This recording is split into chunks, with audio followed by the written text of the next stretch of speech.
Hello, and welcome to Archive Dive. I'm Maria Lockwood, a reporter with the Superior Telegram. Each month, we dip into files on historic events, people, and places in Superior and Douglas County with local historians. Today, we'll dig into the story of an immigrant from Belgium who changed the landscape of Superior. Rene Lagae came to Superior in 1907 to make some quick money and return to the old country. Instead, he brought his family to Superior, started Allouez Lumber Company, and built more than 700 homes throughout the city. One of the lasting legacies Lagae left behind was the Hayes Court development, where he constructed 36 houses. Helping us dive into the story today is local historian Teddy Meronek. Hi, Teddy. Hi, Maria. Thanks for joining us. Oh, I'm glad to be here. Wonderful. So, Rene Lagae did not expect to stay in Superior. No, he didn't. He expected to come here and make some money, a lot of money in a short period of time, and then he was going to go home. But that didn't happen. He didn't make as much money as he thought he would. He had to stay here longer. And then he got into the building business. Okay. And it was more economical to bring his family over than it was for him to go back? Right. He brought his wife and his oldest son over after he'd been here for a year or so. Okay. And started Allouez Lumber. Wonderful. So, and he is from Belgium. He is. And out in Allouez, that's where the Belgian club is, right? Right. And those two are connected, right? Right. Yeah, it's mostly Belgian, I think, Allouez. I mean, the ethnic background of the Belgians, although my grandparents lived out there, both sides. So there were Polish people and Irish people out there. But and St. Anthony's was their church. And Rene turned out to be a very successful Allouez resident in this town. Yeah. Wonderful. Now, was he a builder before he came here? Apparently he did know a bit about carpentry and had done some things in Belgium, but yeah, I don't think he owned his own business. Okay. So what did he start off doing when he came here, and how did that grow into a lumber business? Well, in one article I read about him in the newspaper, it said that he had worked on the docks for a couple of years, but I don't know if that's true or not. I think he just sort of jumped into the building trade right away and, maybe starting out with small projects like helping people remodel or whatever. And then it turned into this huge business for him, really and truly, of building homes in Superior. Wonderful. Now, when did he start Allouez Lumber? I don't know the exact year, but he came here, I think it was 1907, and then his wife and son came here the next year. I think it was shortly after that he started the business. And as his sons grew older, they came into the business with him. So it was really a family business. Wonderful. Did they have many employees? I never read anything about that, but they had to, employ everybody, plumbers and electricians. I don't know if they went outside, their own business for those people, but you certainly, for the number of houses he built in the time he built them, he had to have a lot of people working for him, I would assume. Right. What time frame did he build houses? Well, I think he started not that long after he'd come here in the, probably the teens maybe. Okay. And then the lumber company went on past when Rene died, but he was still working in the business in the 1950s, actually building. And then he got more into, he was doing the paperwork after that, and leaving the building to his sons. Okay. He was doing houses and then Hayes Court, or was Hayes Court kind of his start? Oh, he had done houses before then. And the thing that people don't realize about Rene either is that he had built buildings. He wasn't just a house person. The old Let's Go bowling alley in Superior was built by Rene Lagae. Oh. And some people may remember the Patio restaurant. It's at Belknap. It was originally Cronstrom's grocery store, and Rene built that building. Oh, wow. And there's still one of his apartment buildings standing on Hammond Avenue. It's like 13th and Hammond. There used to be two brick apartment buildings, and they tore one down, I think, for parking. But his other one still stands there. So he didn't just, there was wood buildings, there was brick buildings. Yep, he worked with many different materials. He did, yeah. So how do you know if your house was built by Rene Lagae? I think you would know. Oh. There's a specific thing he does to a lot of houses. The entryway on the outside, it's sort of like, a little entryway into the house. It's shaped like an L. Its roof is shaped like an upside down L. Have you ever noticed it? No. Oh, yeah. That's on a lot of Lagae homes. So if I go wandering through Hayes Court, look for that upside down He didn't do it in Hayes Court, but you will see them on houses all over Superior. I always look for them to see if it's a Lagae home. Okay. Yeah. Is there any other feature that is similar on all of his homes, or is it just that? I think it might be that. He was pretty inventive with his designs. Okay. And I think the thing that it stands out from that makes a Lagae home stand out is that it's so well built. Because you're talking now, most of those houses are 100 years old or more, a lot of them, and they're still standing. I mean, the houses in Hayes Court, the first two rows were built in the 1920s. Wow. So they're 100 years old this year. So they're very well built. Wonderful. So tell me a little bit about the background of Hayes Court. How did that come to be, and how did Rene have such an impact on it? Well, think of yourself. How many times have you driven by there and thought, oh, there's Hayes Court? Well, who's Hayes? Yes. People never think about that. Why was it named Hayes Court? But one of the oldest residents of Superior was Hiram Hayes. He came here in 1854. He paddled up the St. Croix as far as he could go, and then he walked the rest of the way to Superior. Oh my. He had been born in Maine and educated in Maine, and then he decided to go west. And he got about halfway through the country, and he found out that there was a cholera epidemic out west. So he changed his direction and came north and ended up in Superior. Oh. And he was the first man sworn into the Douglas County Bar Association. So he was a lawyer. He was a lawyer, and he was also dealing in real estate. But they always called on Hiram Hayes every 4th of July to give a speech about independence in the United States. And I think I read a story that said that all the gentlemen in town would make sure to wash their shirts the night before the speech because they might be mingling with the young women in town. They wanted to look presentable, but he always gave the speeches. And the other thing he turned into was he was the owner of more real estate in Superior in like the 1890s than anyone else. I don't think they took into consideration the Land and River Improvement Company, but he owned more land than anyone. And part of that land was where Hayes Court is now. Okay. And he held on to it for years, I think always trying to get the best deal, because that area, this is how they labeled it in the telegram, it was that place between West Superior, downtown, and the elegant neighborhood of Central Park. Elegant. Elegant, that was the word they used. So he held on to it. And in fact, he offered it in the early 1900s to the federal government when they were going to build the post office, the federal building. He offered that land. Of course, he wasn't going to give it to them. Right. But he offered it as a site for the post office. Well, that seems sort of out of the way. I guess the Tri-State Fair was looking at that space where Hayes Court is for the fairgrounds. And I thought, I don't know if those people in Central Park would have appreciated that. It would have made it a little less elegant on fair nights, I suppose. And then he had an idea for maybe a big factory would be built there. Okay. Which, when you think of all these things, you think how different Superior would have been if one of those had turned out to happen. But what he did do was offered it to the school district. I can't remember if he or her son Frank, who inherited the property after Hiram died, they offered it to the school district, and students would do gardens out there, grow vegetables and things. And then I read they also grew wheat on the site, like and farm there, and flax. And, I think of it now and I think, well, that just doesn't, I don't know, seem right. But then in 1923, Hiram sold the property to Rene. They had platted it out and he sold it. I think he sold it to him for $17,000.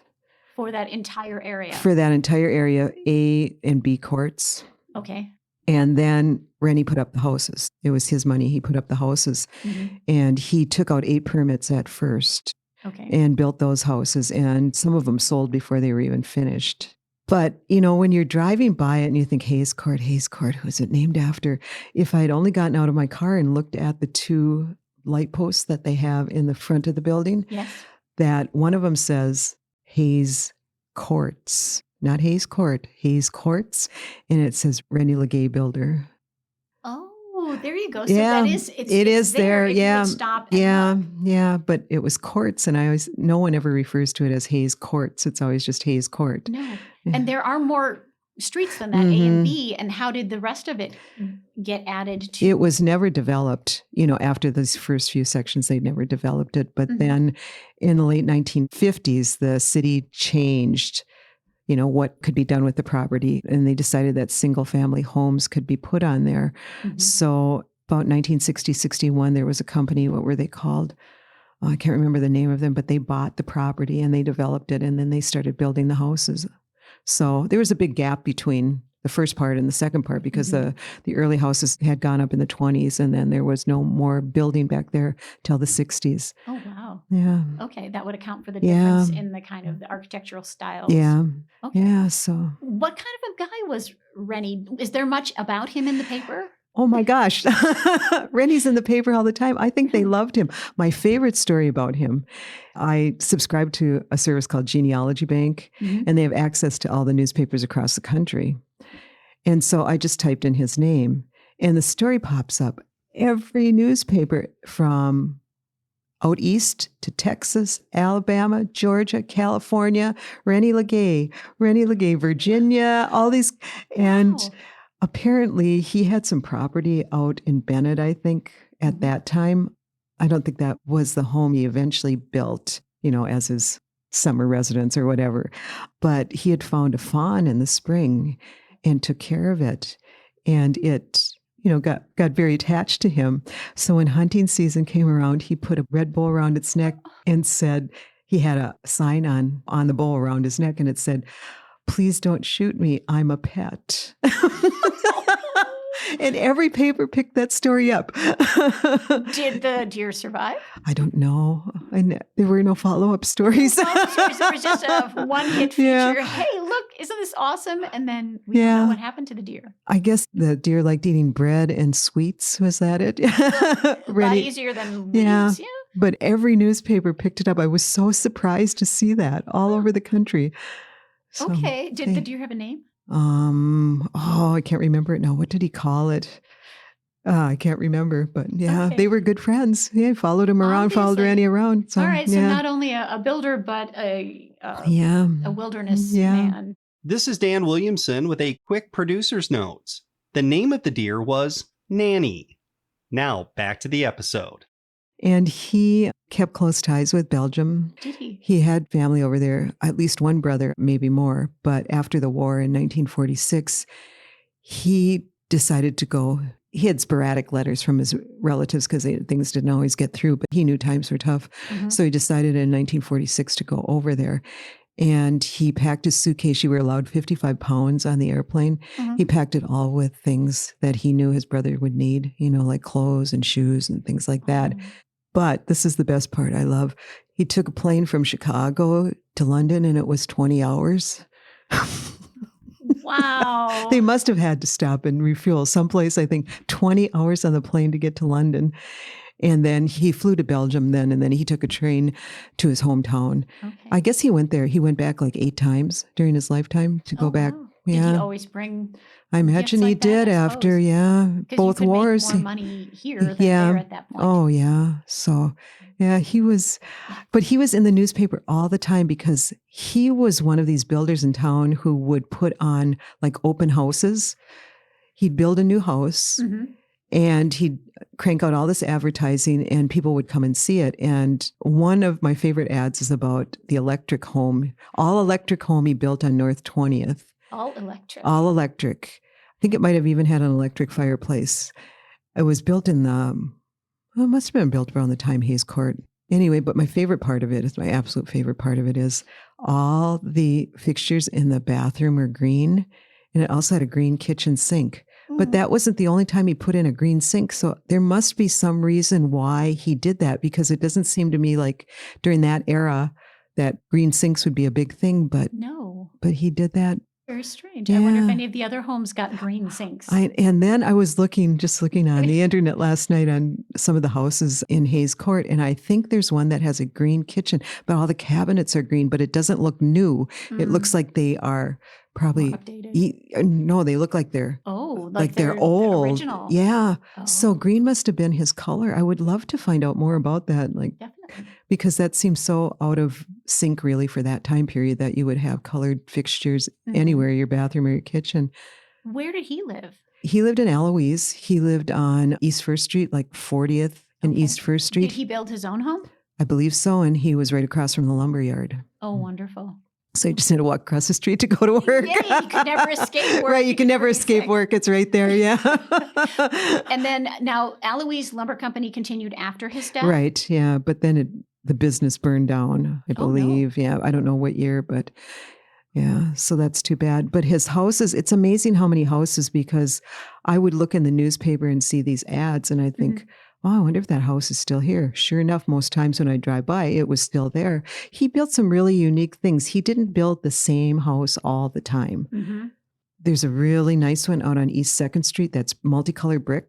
He had that one as an open house. If you look at Hayes Court, the first row of houses, everyone's different. Yes. He did not build the same house in that first row. And when you go to the backside of those houses, you'll see repeats, but they aren't next together or anything. Okay. So, but he built a lot of interesting things, sort of like these Spanish, Southern California kind of one-story stucco place. Really? Yeah. Huh. And they had corner windows because you would have more wall space then. And I love to read the descriptions of the old houses. They all had cement coal bins in fruit rooms. Fruit rooms? Yeah. For your fruit to ripen? I don't know. But, things you wouldn't even think about nowadays. But he included all of that. But they're supposed to be, just so well built that one goes on the market. If you find out it's a Lagae home, you want it, even after all this time, because they're so well built. I'm going to have to be watching. You are going to have to be watching. I think we should do a tour of Superior, of all the Lagae homes that are still around. Map them all out. Yeah. There's a lot of them left. I was sad that they tore down that apartment building because there's not a lot of Rene Lagae buildings left. They tore down Willetsko's bowling alley. So right. Well, his houses have stuck around. A lot of his other buildings aren't and sometimes you'll, like I would see in the paper, oh, this is a Lagae home, and I think that doesn't look really like a Lagae home, but it is. Right. Yeah. Interesting. Does the family still live in the area? That I don't know. Okay. Yeah. But I don't know why I find him so fascinating, though, but I think it's the whole immigrant story. Like you come here with nothing. Absolutely. He didn't even know the language. So you've got to teach yourself the language. And then you've got to teach yourself how to do business in the United States. And I can't even imagine how daunting that would be to come to some place like Superior and then what do you do? Of course, there was that huge Belgian community out there. Who were there to help him. And that was part of why they all kind of stayed together, right? So they could help each other. And they were also, like during the wars, both wars, World War I and World War II, they were very active in sending aid to Belgium. It doesn't even matter if they're relatives or not, but just supporting the people in the country. I think the women in Allouez during World War II had a get together. Did they work like 4 days a week at the Belgian club sewing clothes that they would send to like the Red Cross? Right. For people for distribution. overseas. Yeah. Wow. So it was a very tight community. And he was a big part of it. He was a big part of it. And he still is kind of a big part of it. He's still a big part his of house. Superior, that's for sure. But I think 100 years since he built those houses in Hayes Court, and they're all still there. They are. Awesome. Well, I am never going to, I'm never going to have to wonder now why Hayes Court was called that. And I know. I'm going to stop and look at that post one of these days. Yeah, Awesome. You can learn a lot if you pay attention, right? You certainly can. Thank you. You're Teddy. welcome. I really appreciate it. And thank you for listening to Archive Dive. New episodes are available monthly at superiortelegram.com or wherever you listen to podcasts. If you have a topic you'd like us to explore, email me at mlockwood@superiortelegram.com. But before we go, we would like to mention that for the second year in a row, Archive Dive was recognized with the First Place Award for Best Overall Audio Storytelling in the state by the Wisconsin Newspaper Association. We couldn't have done it without you, the listeners. Thank you.